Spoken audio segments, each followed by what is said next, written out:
Assalamualaikum warahmatullahi wabarakatuh. Perkenalkan, nama saya Siti Musdalifah.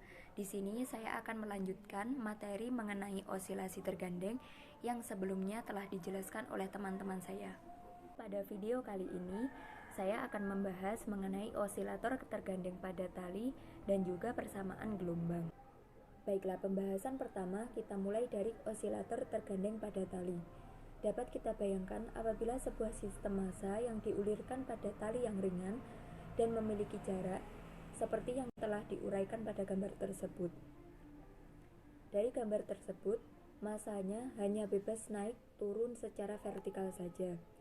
Situasi seperti ini menggambarkan salah satu fenomena, yaitu osilator tergandeng.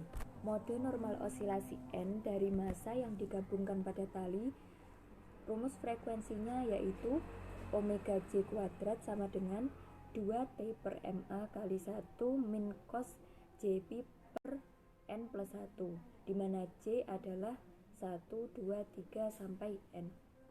Dan pada setiap frekuensi omega J pada massa ke N memiliki amplitudo yang dirumuskan dengan AR sama dengan C sin RJP per N plus 1, di mana C adalah konstan.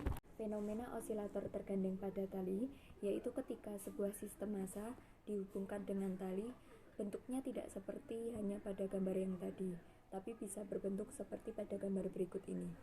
Pembahasan yang selanjutnya yaitu mengenai persamaan gelombang.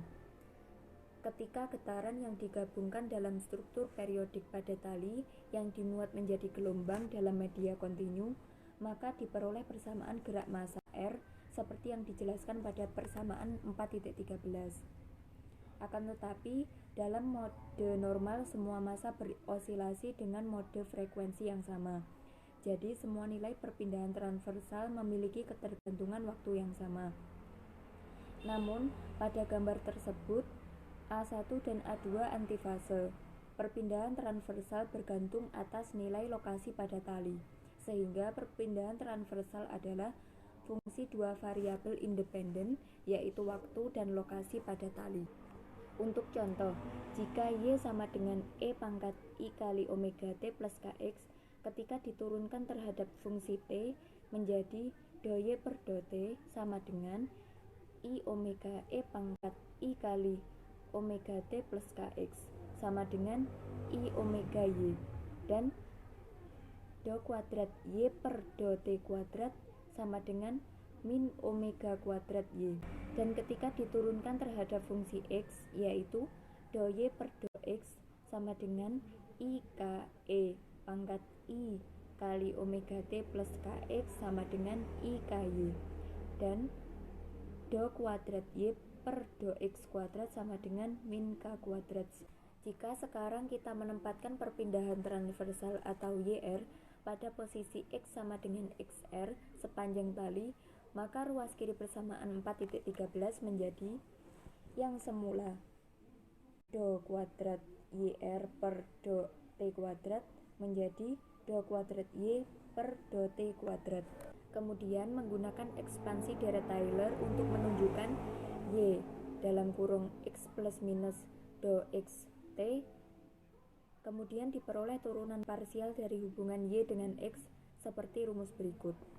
Kemudian kita substitusi persamaan 4.13 seperti ini, dan kemudian seperti ini, dan menjadi seperti ini. Kemudian kita menulis M sama dengan rho delta X, di mana rho adalah massa jenis dari tali tersebut. Massa harus 0 karena delta X sama dengan 0. Kenapa delta X sama dengan 0? Yaitu untuk menghindari kerapatan massa tak hingga. Sehingga kita peroleh persamaan akhir, yaitu do kuadrat Y per do T kuadrat sama dengan T do kuadrat Y per rho do X kuadrat. Dan ini disebut persamaan gelombang. Cukup sekian pembahasan dari saya mengenai osilasi tergandeng. Saya mewakili teman-teman sekelompok saya. Minta maaf apabila ada kekurangan dan terima kasih atas perhatiannya. Sampai jumpa di lain waktu. Wassalamualaikum warahmatullahi wabarakatuh.